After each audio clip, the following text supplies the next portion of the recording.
تو که بعد از 3 ماه بعد زنگ زدی و بچه بدنمشان خوب است، وارکم خوب است.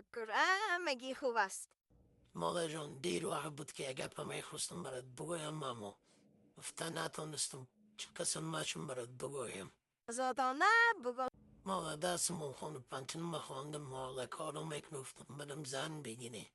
خب که بگیریم در اتاقه. ها؟ اون دختر کاکایم سبز کلا بگیرین برم.